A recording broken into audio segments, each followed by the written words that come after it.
Hello, ladies, and welcome to Looking Up. This is a podcast for Christian women. Carla Moore and I'm Kathy Pollard. We're your hosts for this podcast. And our theme verse is Colossians chapter 3, verses 1 and 2, which reminds us that because we're in Christ and we've been raised with Christ, that we don't set our minds on things below, but on things above. I just butchered that verse all over the place. You didn't. But we want to keep looking up. That's the idea. And so every week when we get together and have a conversation, we hope that things that we talk about will be encouraging. We always pray that's the case. And we thank you so much every single time for joining in and listening and for encouraging us and doing this with us. We feel like every time this is kind of a conversation that we're just having together, sitting around a table, grab something to drink. Let's just talk. Let's just have some good sisterhood conversation. And My speaking favorite of, kind of day. that's right. Speaking of good sisterhood conversation, Carla, how are you? I'm doing well. And the day that this comes out is going to be my birthday. Oh, Yeah, I just happy looked at the date and birthday. realized that that was the same day. That's the day we'll be coming home from the trip. So I'll Happy be birthday flying to all day long. you. Thanks. Everybody, message, text, email, right on the board. Happy birthday to Carla. You look That's one of the younger best than parts. ever.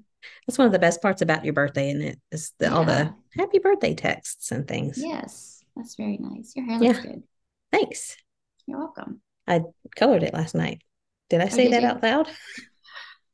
I don't color my hair. That's not It's your this color natural. That's naturally. your hair's not yet. 25 years ago. That's right. Did you start graying early? Oh, I did. Yeah. Hmm. I was probably 30. I mean, I know people do Wow. earlier than that, some, but yeah, at 30 years old. So that's a few years ago. And I mean, I think gray hair is beautiful, but Mm-hmm. um, once you kind of start doing this, it's hard to stop unless you just want to Yeah. grow it out skunk style. And The that's probably what I'll have to do transition, someday. the little transition phase. Yeah. Well, John likes it better brown. So as long Mhm. as he wants it that way, I'll keep doing it. So you got Well, the blonde hair that hides it better. So yeah, it's a little bit of a conundrum sometimes, but yeah, uh, oh well, oh well, alas. it's just hair, right? While I'm thinking about it, I'm going to jump in with this so I don't forget. I wanted to mention the Equipped workshop because we're about a Mhm. month out from that now, and it's in Bowling Green, Kentucky at the Lehman Avenue Church of Christ. This will be our second year hosting that event, and we invite all of our listeners to come join us. And selfishly, because you and I get to do a session there in which we'll be recording an episode of this podcast live in front of a studio audience. We So need we the would little love signs that say to, clap, yes, cheer, fun, act like we're silence. fantastic. Yeah. Have we We talked would about what we're going love, to talk about? we have not talked about that yet, but we would love to be looking at your faces while we're recording that episode. Hmm. And we'd love for you to come join us. The whole event is free. And we're going to have food trucks set out in the parking lot and lots of great speakers. We're having Andy Baker come do a singing workshop and lead the singing. So that'll be wonderful. Hmm. Oh, and I wanted to share some of the other women speakers. On Friday is Christy Woodall, who's my sister, and Hmm. Lori Boyd and Alicia Bookouts. And on Saturday is Catherine Baker, Melissa Kane, and then you and me doing the Looking Up episode. Yeah, So I'm looking I'm forward to it. I am looking forward to that also, and it'll be here before we know it. Love There's for you to lots of come. choices. Like there's at least four different choices each hour, Mm-hmm. right? Mm-hmm. Mm-hmm. At least most of the sessions. So, I mean, there really is something for everyone. Y'all did an amazing Mm-hmm. job fitting everyone in. You know, your building's not huge, it's good size, but figuring out where everyone's going to sit and where everyone's going to speak. And it was really, really well done. Same food trucks this year. No, we Is have Jeremy doing his barbecue? Jeremy's food truck is Mm-hmm. going to be there. So come for the brisket alone. It will be Mm-hmm. worth the trip, I promise you. But yeah, and this will probably, Lord willing, this will be our last one in this building. We've already started building the new building on the Yeah. property. So Mm-hmm. Equipped 2025 should be in that new location in that brand new building. So we'll have Wow, more that'll be great. space. Mm-hmm. When is it? When Yeah. is the building supposed to be finished? Well, I don't know an exact date. Some early estimates I've heard we could be in there by this November. Oh, wow. So that would be wonderful, but who knows? Yeah. Lots happened in the past week or two. A lot has changed. We drove by there the other day and then we drove by again today, and it's like, whoa, so much more has gone up. So it's exciting to watch it Yeah. happen. Well, I'm excited to come. We got our Mhm. tickets this week, so we're ready. Yay. Hmm. Can't wait. What's Yeah. new with you? Well, I was just going to mention that John and I are making a few changes in our life. It sounds big, and it's a little big, but not huge big. We're not going to be doing no. I don't Surprise, know if baby. anybody saw that, but we are not going to. Well, we will not revisit that word. Okay, back Not to that the kind of serious change. subject. Okay, sorry. I'm listening. Um, so this, we've been traveling back and forth. We've been traveling back and forth to Denver to be at Bear Valley for a little over 7 years now, Mm. and we love it here. We love the people. Some of our best friends in the whole wide world are here, but we have felt the need to be closer to home for different reasons. It's not one single reason. My mother is getting older. Sorry, mom, if you're listening to this, but it's true. And I just want to be there where I can help her more, because here I just feel like I'm not helpful at all. And I know that I could be more helpful if I were closer to her and able to, help with doctor visits and just keep her company. And Athena Sherfus is a caretaker for her and just is one of my favorite people in the whole wide world. She loves on my mom and she has been a godsend to us. And Doug and Karen take good care of her. But I know, anyway, I'd like to be closer to be able to help with things to take care of her. Our kids are all in the Central Texas area. The oldest is near Mm. Houston, the middle near Fort Worth, and the youngest San Antonio. And they each have children, and it just feels like sometimes that we are a world away from them when we're up here. And the kids are involved in different things that every time we talk to them, one of the kids will say, "Can you come to this or that?" And we can't. I mean, we just our our life has become one thing after another, and it just sometimes feels overwhelming, and it feels like we need to prioritize, and we need to, I don't know if downsize is the right word. We just need to figure out where to maximize our efforts instead of feeling like we do right now, which is going everywhere all the time, all at once, and with our hair flying. And it just doesn't feel like we're effective as it could be if we would just focus on a few smaller, I don't know how to say it, a few Mm. less things. And just for the sake of our health, physical, spiritual, mental health, we've just kind of had to make some decisions. And we're still going to be coming to Bear Valley different parts of the year. We just don't know exactly yet what that's going to look like. We're still trying to figure that out. And most likely will come for one quarter instead of two. And maybe John will teach a short course here and there, but we are going to be closer to home. I mean, at home. And we'll still be doing our trips, Lord willing. All of this is Lord willing, of course. Right. But there's so many projects that John has in the fire with World Video Bible School, so many things to do with the video footage that he has. And he really would like to focus more on having all of the Bible Land projects done, because it just feels like he has all of this information that we've gathered. So many people before of us have done that too, but all of this information that he's been gathering over the past 10ish years needs to be organized better so that it's useful for generations to come. Not Mm-hmm. it just, he doesn't want it to go away when he's gone. He wants Mm-hmm. it to be something that's useful for people after us. And that takes some intention of saying, I'm going to spend the time to do this. And so anyway, we told the students about it. We've talked to Denny, and I mean, everyone around here knows, but we just wanted to mention that we have people that help support our work, and we hope and pray that they will continue to do so. We'll still be doing the same things, but just hopefully on a more concentrated, less scattered, I think is Mm-hmm. maybe the way I want to put it. Just feel really scattered sometimes. And we want to do what God wants us to do and do it the best that we can. So we're trying to been doing a lot of praying about it and a lot of thinking. So I would appreciate everyone's prayers and yours. And I mean, you and I've talked about this a lot, so it's not a surprise to you, but that's kind of a new thing for us. And that will start. I mean, we're wrapping up our quarter here. When this episode airs, we will be packing up and heading out to go back toward Texas this week. And we stop along. This is the way life goes. On the way home, we stop at John's going to do a family seminar in Oklahoma, Burns Flat, Oklahoma, and then we get home. We have a little bit of time. We have a family trip one weekend, but we have Focal Point.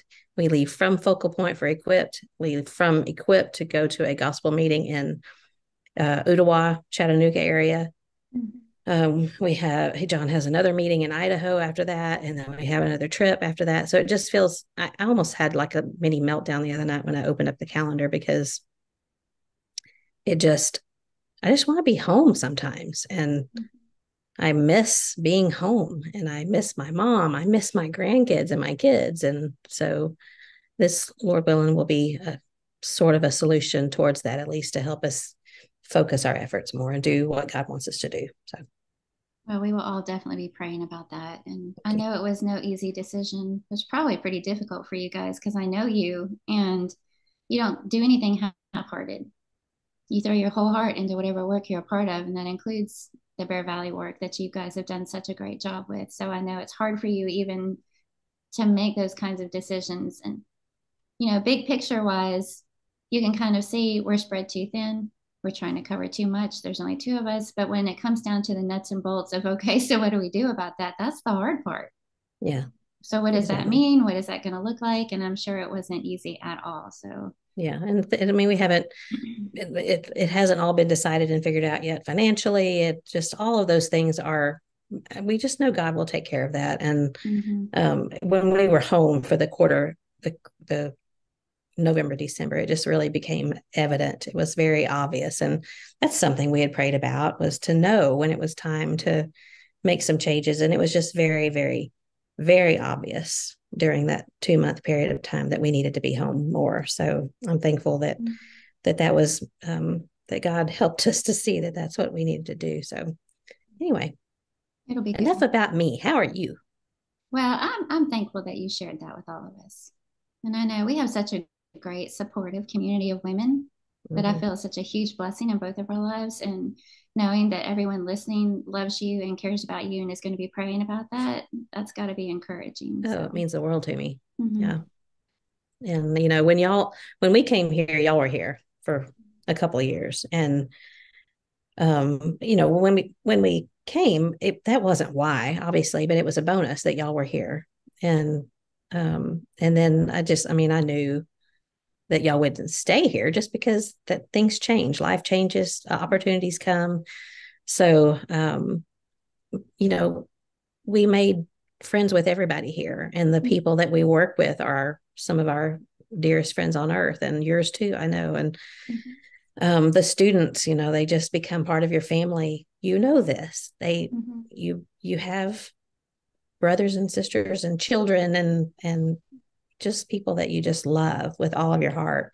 But we've been doing this long enough to know that that doesn't change. It just, yeah, you have family all over the world and all over the mm-hmm, country, and so it just is enhanced. And it's a little hard to leave some situations and places and people, but you and I've been around long enough to know that God, he does some pretty crazy, wonderful things and puts you in situations that you just can't even see coming. And so mm-hmm, there's no telling what will happen in the future, but confident in God. yeah, good. Yeah. Okay. I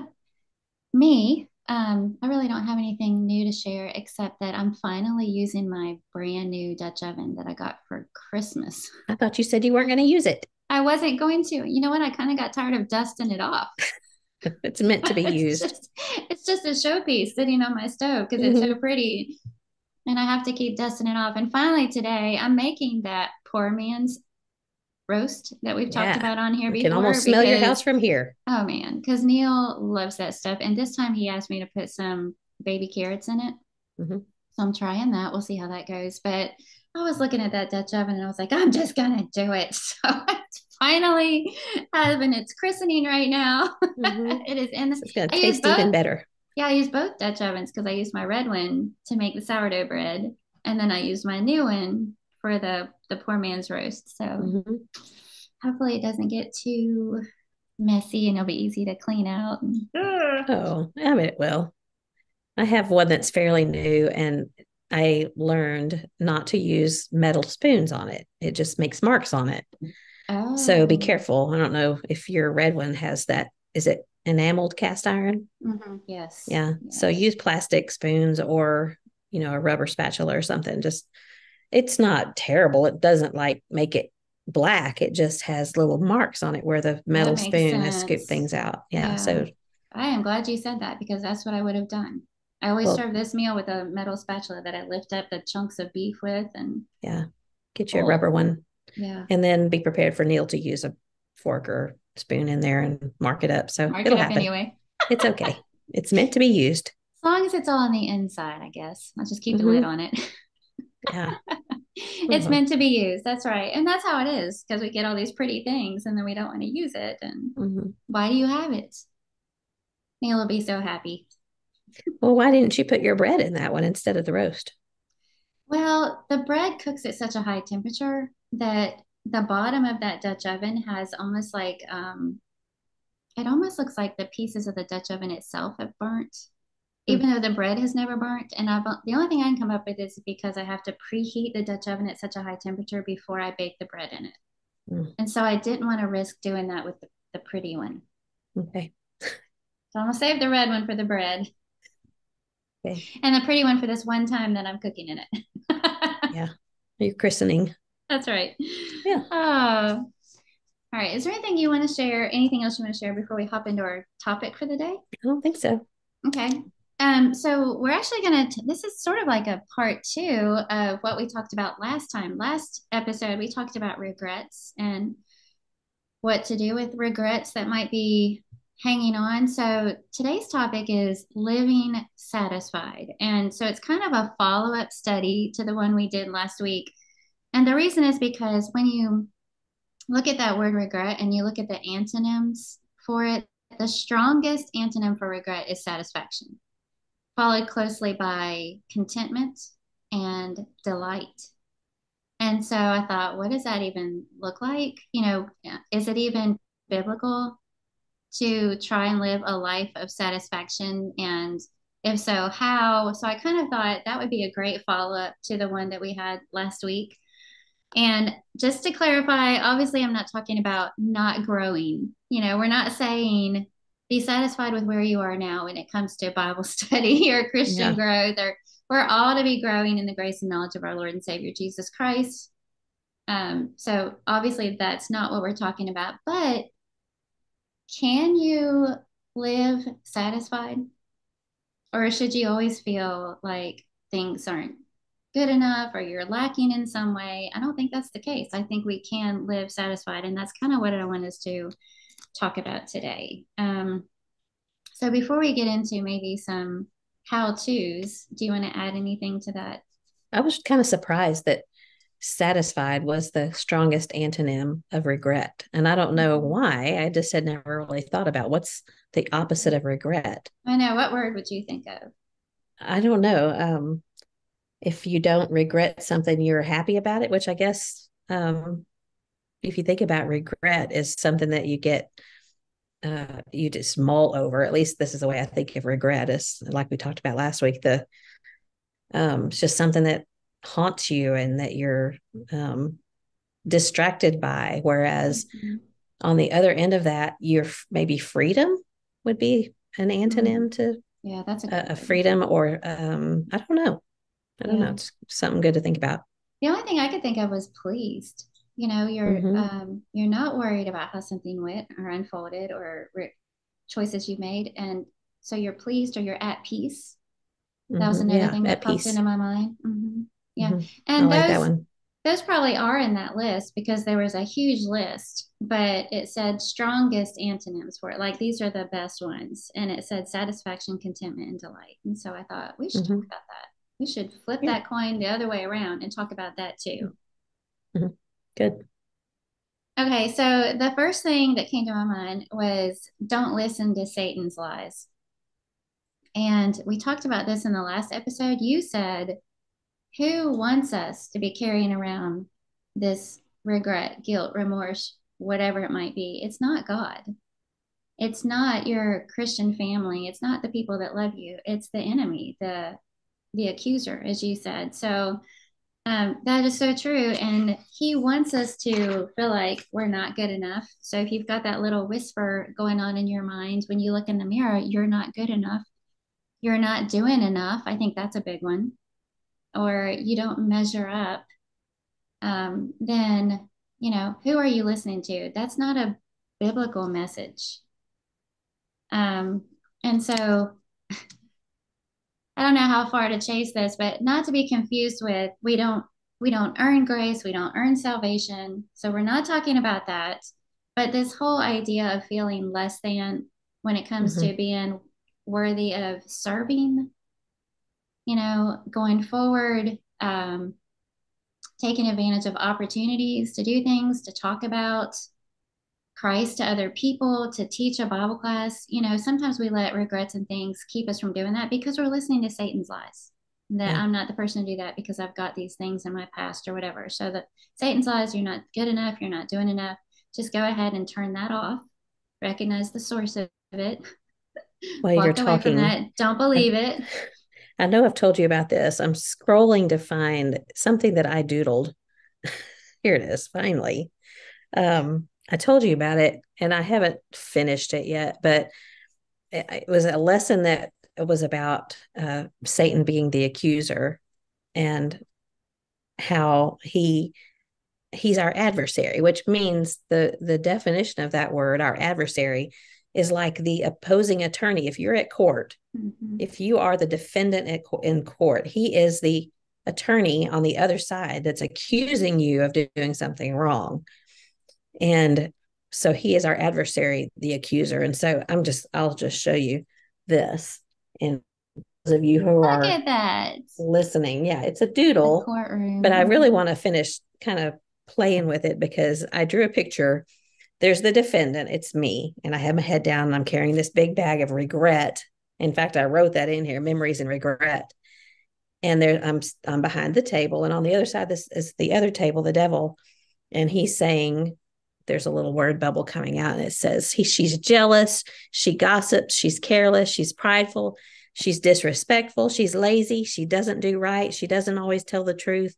Don't you remember when she blah blah blah blah blah? Mm-hmm. And on my side, I just have my head hanging because he's right. I mean, he's right, and he's accusing me of all those things.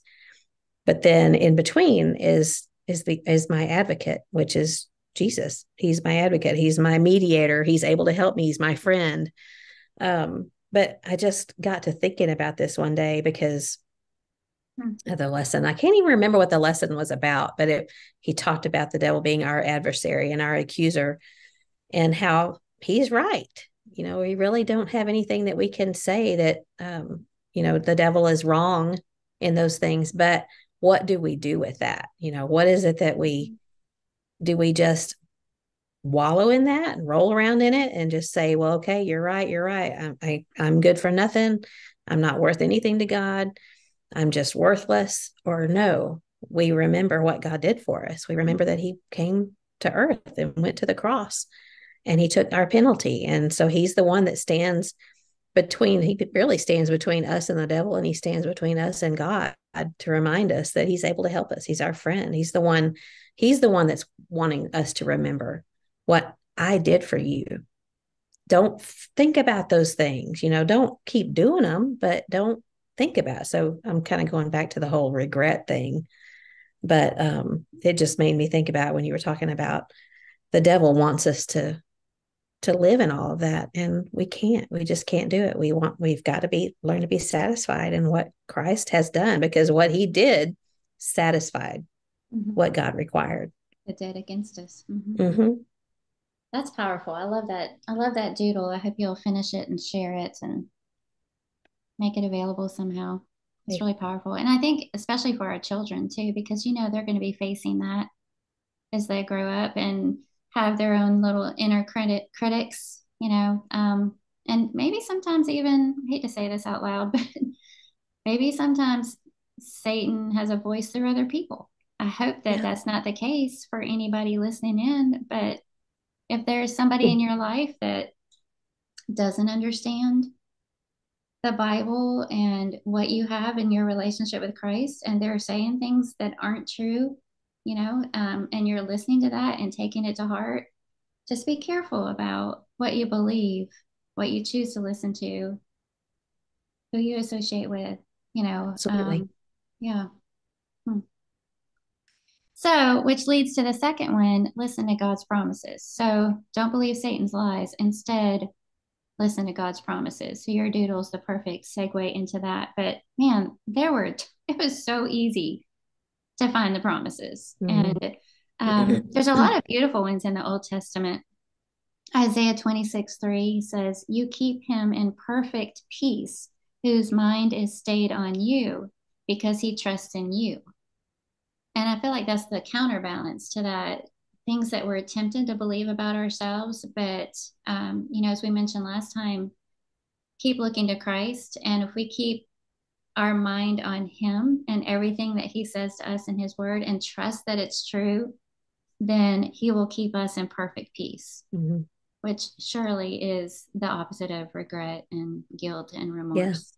Yeah. Um, Psalm 37, uh, I'm actually going to read just one part of it because I want to come back to it at the end of this conversation. But Psalm 37, 3-5, trust in the Lord and do good.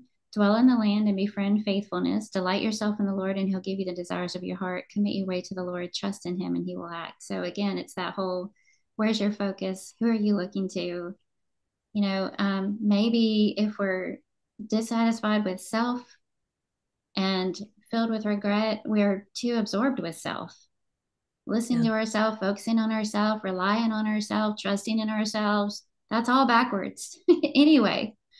And so no wonder we're struggling, That is so true. I mean, just get out of your own head and mhm, stop being so self-absorbed. I mean, sometimes we need that slap in the face to say, come on, mhm. stop thinking that it's all up to you and that it's just quit thinking about yourself.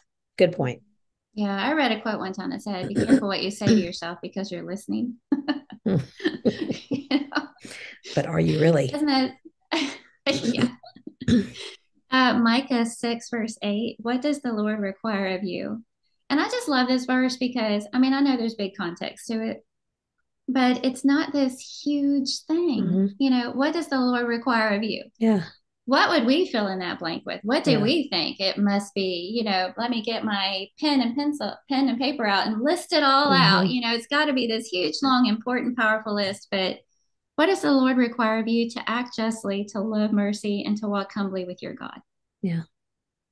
So if you're doing that, you're trusting God's promises. You can live with satisfaction. And then I just put Romans 8, Hmm. and I was just which looking at that. which you mentioned in our last episode. That's that whole contrasting chapter, and starts out with, there's no condemnation for those who are in Christ Mhm. Jesus. And I remember years ago my dad referred to those as the no blessings of Christianity, some things that we don't have to worry about anymore. Yeah. And that whole, just read all, if you struggle with it, or you struggle with self-doubt, dissatisfaction, you're not living a life of satisfaction, just read all of Romans 8. Just soak in, I mean, like verse by verse. Slowly soak it in and take it to heart. Write it down. Write it down. That's right. Hmm. Yeah. There was I was looking at some passages too, and I wrote down Romans, two different ones from Romans 8, no condemnation, and then Romans 8:28. And I wrote down, use the past to know he is working. So we know that God causes all things to work together for good for those who love the Lord. So Mm-hmm. even those bad things he can use for good. And I've Mm-hmm. seen that over and over, things that we thought were bad turned out to be good. And they might have hurt at them in the moment, or they might have we thought that they were damaging, but we can turn God turns things around. He makes all things new, and he makes things beautiful. doesn't mean that everything's going to be good, Mm-hmm. but it can be used for good. It can be used to help us grow. It's like those passages in James that talk about how we are to embrace trials because they help us to be better people. So, yeah, Romans 8, I went there too. Speaking of the accuser, Revelation 12:10 talks about the accuser being thrown down. So we look to the future knowing that, sorry, I got the frog today. Um, that yes, the devil has power in this world. He's the prince of this world, but he doesn't win. And I think about that all the time. You know, he may think he's winning. It gives me great joy to know that he's not going to win, that God will overcome. We will overcome. So I wrote down how if we're in the word, that's going to help us. And Psalm 19, just the whole Psalm 19, the law, if we're in the word, how is it going to help us to be satisfied? The law of the Lord is perfect, restoring the soul. The testimony of the Lord is sure, making wise the simple. The precepts of the Lord are right, rejoicing the heart. The commandment of the Lord is pure, enlightening the eyes.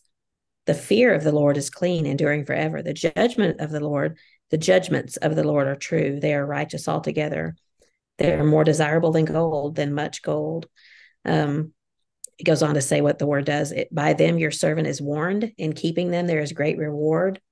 So just there's being in the word is going to help us be satisfied with our life because we know that God is taking care of us no matter what. Mhm. Yeah, and that helps us when we forget, because we're forgetful. We're Yeah. forgetful humans. Stay in the word so you do remember God's promises, and that's Mm-hmm. what you're listening to instead of the enemy yourself. Stay in the word and remember all the things that God promises. You said something that made me think about something Neil said in a recent lesson. How can you know that God's going to be with you today and tomorrow? Look at yesterday. Yeah, that's powerful Mm-hmm. Yeah. because he has been and he will continue to be. Mm-hmm. I read something. Uh, I know it's not always good to read things, but I thought this was so good because satisfaction and peace. I was looking at peace as opposed to regret. And this was something that I came across and I took a screenshot and I don't remember where it came from. But it's called A Desperate Soldier. This is how to have peace. When an ancient city was at war or under siege, the watchmen stood at the walls to watch for the enemy. While others rested, they had to be vigilant at all times, staring into the dark, searching for any sign of threat or danger.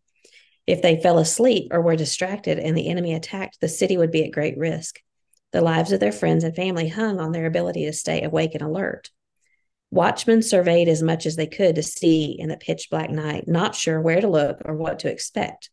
They watched and watched for hours, feeling afraid and exhausted, until morning broke, and then the sun brought everything to light, finally relieving them of their post.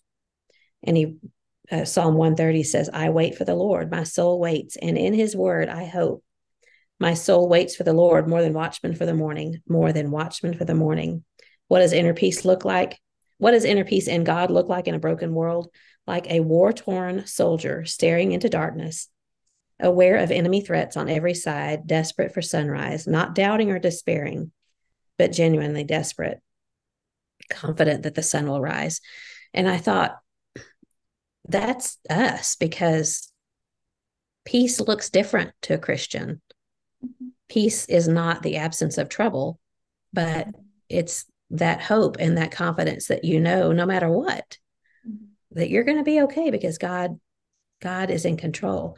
But I just thought that was so interesting because whoever wrote this, the author wasn't saying that that you're not tired, that you're not watching, that you're not the one staring into the dark.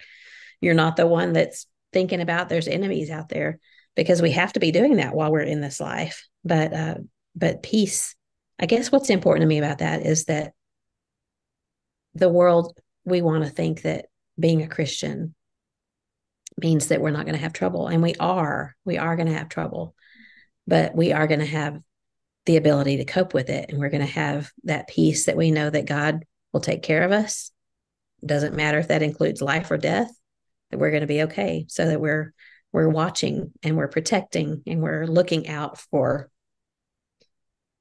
others, looking out for our families and for trying to protect what God has put in our hands.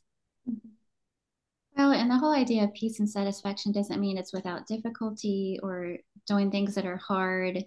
And you can do things that are hard and still feel satisfied, Mm-hmm. And I know I've mentioned this on here before, but I keep going back to, we're trying this farm life thing.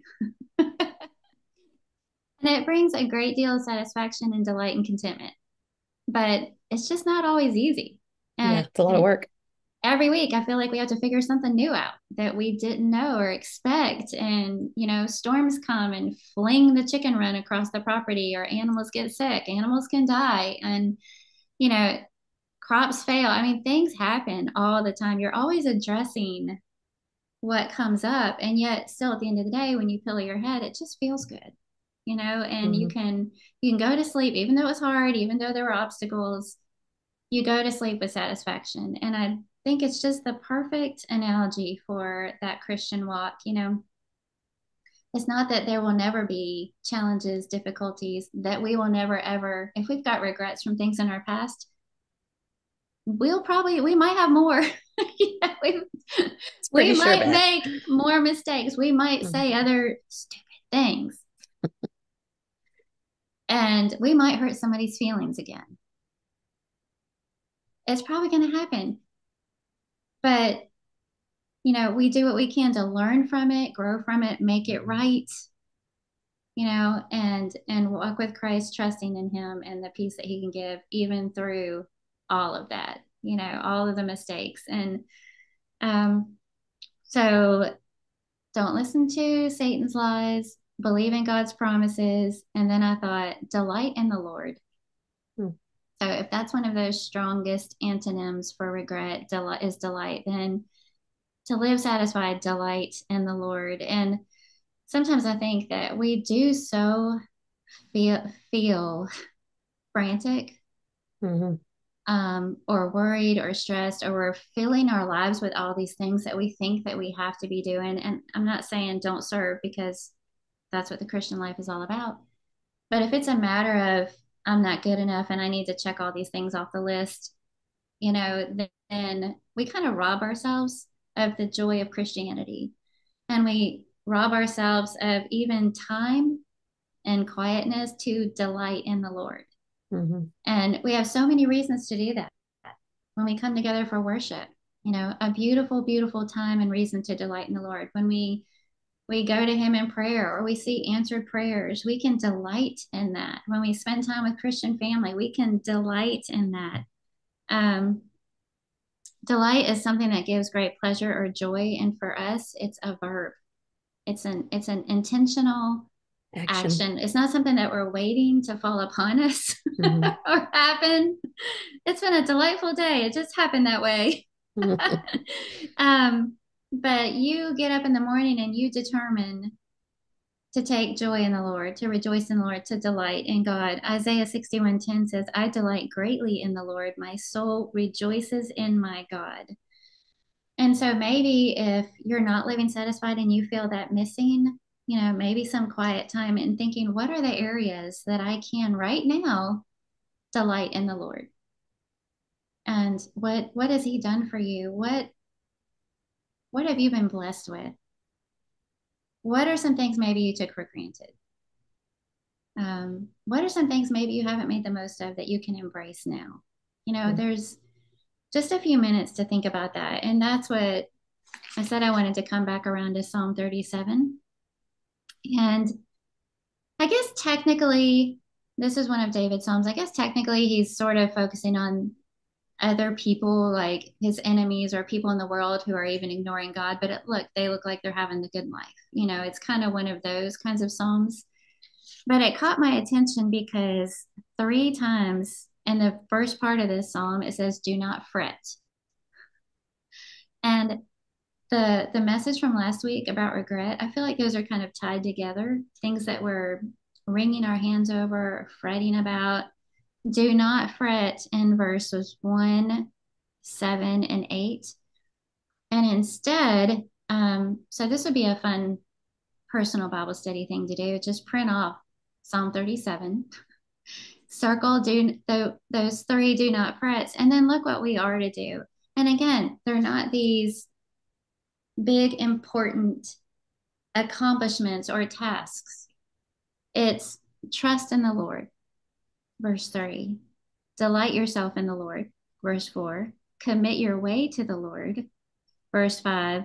And rest in the Lord, verse 7. So it's this whole, instead of all the inner critic, negative self talk, regret, remorse, guilt, trust in the Lord, delight in the Lord. And when I looked at those one, two, three, four things, trust in the Lord, delight in the Lord, commit to the Lord, rest in the Lord, I just wrote in the margin how to live satisfied, because how could you not if that's your objective each day? And then when we do that, it says, He will give you the desires of your heart. He will bring forth your righteousness as the light. So again, let's just take that pressure off of ourselves. And I can trust in the Lord. He will bring forth my righteousness. I don't have to be worried about that part. He took care of that already for me. And I'm just going to trust that about him. I ran across Psalm 131, another Psalm of David, and interesting in light of the stuff going on in our life and the way I feel sometimes lately. And I even hesitate to say this because everyone's busy. Everyone's got stuff going on, and it's not just us, but I have almost felt frantic isn't the right word, but just I don't know, just like I can't catch up with myself, and I can't, there's no rest. And I don't mean that we don't sit down and do, read a book or whatever, but there's, especially with John, I feel sometimes like his mind does not shut off, that he's always going from one thing to the next. And, he's teaching, but then he's thinking, I've got to finish grading so that I can turn in my grades before we can get on the plane. And then when we get on the plane, then I'm studying for the next thing that's happening. And I feel that in a different way, not as much as he doesn't ever complain about it, although I worry about him for him sometimes. Mm-hmm. But this passage in Psalm 131, O Lord, my heart is not proud, nor my eyes haughty, nor do I involve myself in great matters or in things too difficult for me. There's a lot of those things, but I love this. Surely I have composed and quieted my soul, like a weaned child rests against his mother. My soul is like a weaned child within me. And I just thought that made me smile, and it brought tears to my eyes to imagine, because it's a weaned child. It's not a child who's running to his mama to be nursed because he needs something, but that picture of like a weaned child rests against his mother. And, I see my grandchildren that run to their mom and they climb up in her lap and they just lean on her. And I remember some of the most peace-filled times in my life was when all three of my boys were leaning against me, and I used to sometimes be frustrated with it in worship because I had one on each shoulder and one in my lap. But when I think about that now, what I wouldn't give to have that child resting against me, because that child trusts you and finds joy and peace and comfort and everything they want, for a very short period of time in their life. You are what they want. But for all of our lives, if we focus on these things and we find our peace and satisfaction in God, we can be that weaned child that's just sitting in his lap, resting against him. So when there's all the tornado stuff going on, and I mean that figuratively, but just the franticness of life, but yet we can find that composed and quiet soul when we rest against God and find that peace and that satisfaction in him. And I just loved that mental image that I got when I thought about that. That can be me resting against God. Yeah, that's beautiful. Did you say that was Psalm 131? It's only 3 verses long. It's a beautiful psalm. so much comfort from the Psalms. Neil just Mm-hmm. finished a quarter of, well, 2 quarters really, teaching on the Psalms. And he ended this one out by saying, if you're ever just going to listen to the audio Bible, just listen to Psalms. Mm-hmm. Even if it's just 10 minutes a day, it'll just change your life. That's what he said. Yeah, Yeah. absolutely. Well, in the Psalm 37, if you go, it's kind of a lengthy one. It's got 40 verses, but if you go through the whole thing, you see David is doing some things and the Lord is doing some things for David. And throughout the whole thing, the word that just keeps coming to my mind is intimacy. There's that relationship, and that's what God wants. And I think sometimes when we are dissatisfied or struggling with things from our past or things that we've done, it's because we feel like it has removed us from God in some way. Mm-hmm. We've messed it up. This is the best relationship I've had going, and I've messed it up. And maybe that's because of earthly relationships. Maybe we've lost friendships and dear people and things, but our relationship with God is never that way. And as long as we're walking in the light, he longs to be close to us and he wants to have an intimate relationship with us. And when we remember that, I feel like it makes it that much easier to live satisfied Mm-hmm. and find the joy and take delight in him. And I found it interesting and looking into delighting in the Lord, how many times the Bible says that he delights in us. Mm-hmm. And particularly these Old Testament ones, his people weren't always delight worthy, No. you know. And Deuteronomy 30, verse 9, Jeremiah 9, verse 24, and Zephaniah 3, verse 17 all say that the Lord delights in us, or that the Lord delights in his people. And we can look through their history and see how, they made mistakes and they did regret worthy things, but God still wanted a close relationship with them. He still wanted to delight in his people. Mm-hmm. Yeah, I love that. A lot of peace comes from that. Mm-hmm. Mm-hmm. And I feel like we can ask the same question on this one that we did in the last one. Does it matter? Yes, because we are representing Christ and we're representing what it looks like to have a relationship with him and to walk in the light. And it doesn't need to look like a fretful, worrisome, I never know if I'm quite making the mark. I never know if I'm quite good enough or if the things behind me are catching up with me all the time.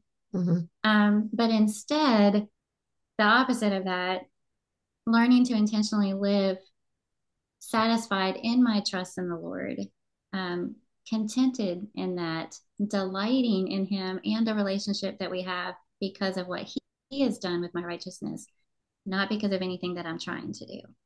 Yeah. And Walking in the light. That's a yes. hard thing to for some to grasp, a hard concept. Mm-hmm. It's not a matter of ever tripping up, messing up, but are you continuing toward God?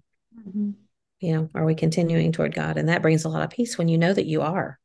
What I guess messes us up sometimes is that we know if we focus on those areas where we trip up, those regrets, and we don't focus on the fact that we are still walking toward God, Mm-hmm. walking in the light, and find peace in that and not finding misery in dwelling on the past regrets. Mm-hmm.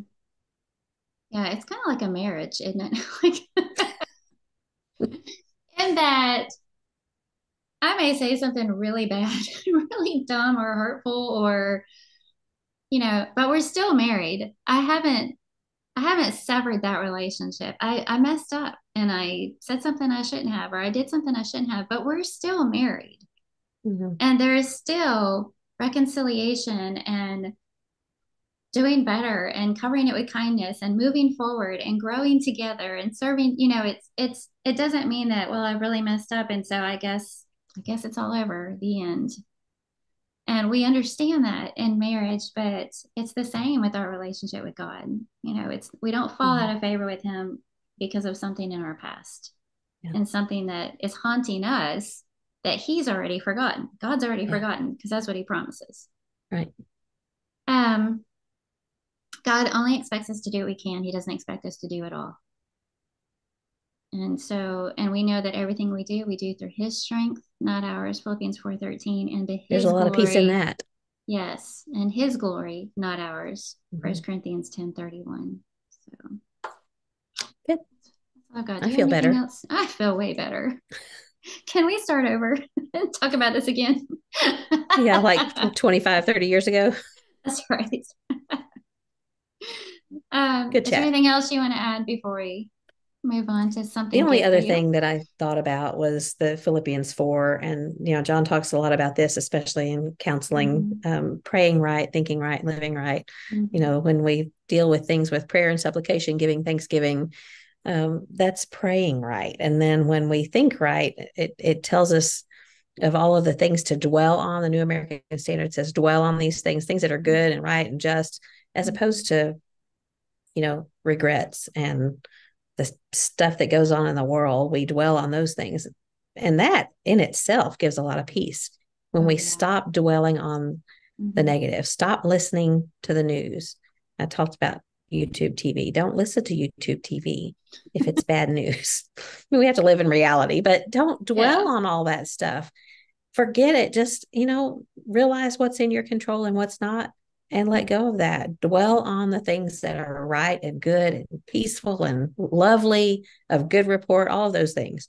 Think right. And then the things that you've heard, then practice them, do those things. And, Mm-hmm. if you want to have a peaceful life, pray right, think right, live right. It seems so simple to say, and it is simple to say and harder to do, but I think that we could really take something very simple and simply do it and have Mm-hmm. some peace and satisfaction in life. Yeah, good. I would just add, if you do find yourself struggling with this, and finding contentment in your Christian walk or dealing with regret, um, maybe check and see if you're spending too much time alone. Yeah. We're all seems like keep a little bit more to ourselves still these days, and we're holed up a little bit more, and we do more things online instead of just getting out there.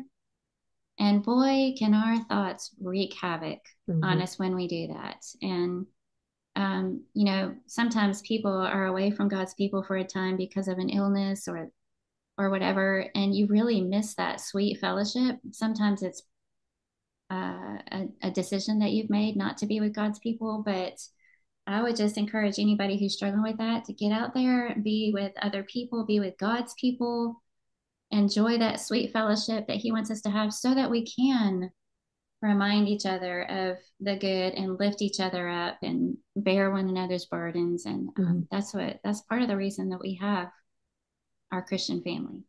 Exactly. Mm-hmm. Good point. Okay. Do you have something good for us? Well, sort of. Yes, it is something good. It's an idea that I Is it thought sort of good? it's a good This idea. is not called something sort of good for you. It'd be kind of like dark chocolate, right? It's something Dark chocolate. sort of good for you. Oh yeah, I see what you're saying. I just was thinking about the 2 weeks, the two different topics that we were talking about, and dealing with regret and living satisfied. And I thought, what if we were to intentionally and purposefully every week, maybe on Saturday evening, look back on the week and say, what's something that I can be proud of and have peace about that happened this week? And then what is something that I could do better next week?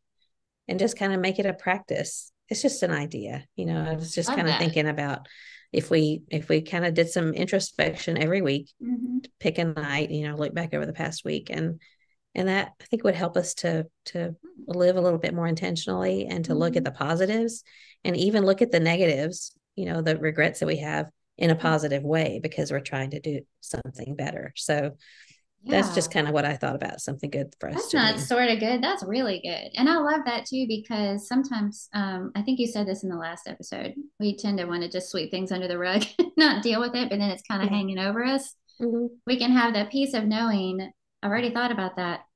I already put some intention on that and I Yeah. thought about it. And so now I can just move forward and Yeah. grow from it. So And always that's really pray when good. we do Yeah. that, ask for God's forgiveness and God's help, and pray about it, and then put it behind us. And it's perfect timing too, because we kind of mentally want to prepare for coming before God in worship anyway. Mm-hmm. What better way than to just do a little bit of a soul check there, Yeah. Yeah. right before we do that.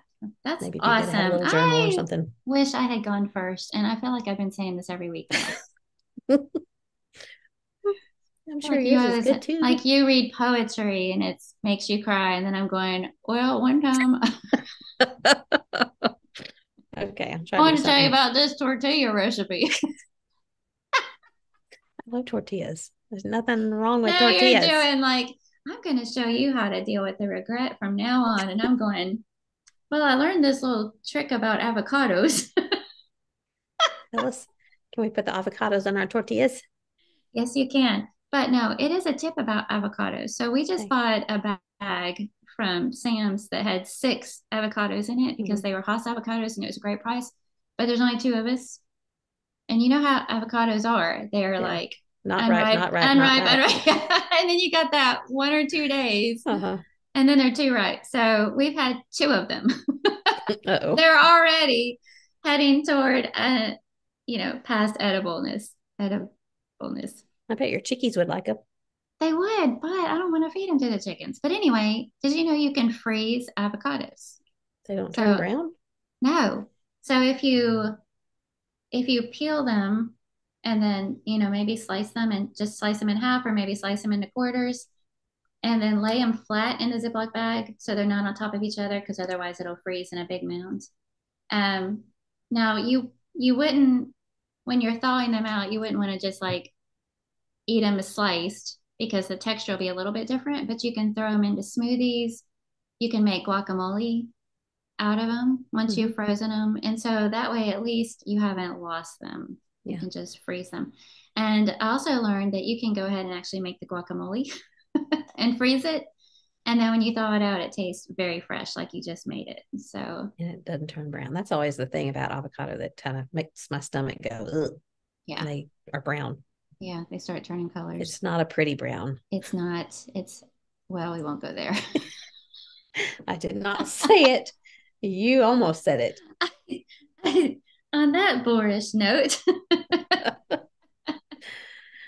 Good discussion, except for that very yes, last part. made me think of that picture you sent me the other day of us looking goofy. Mm-hmm. And I said, we should make that our equipped picture. And you said, we don't, what do you want to take away from our distinguished? What did you say? Yeah, the people that think we The, are distinguished and well behaved. oh, yes, we are. Okay.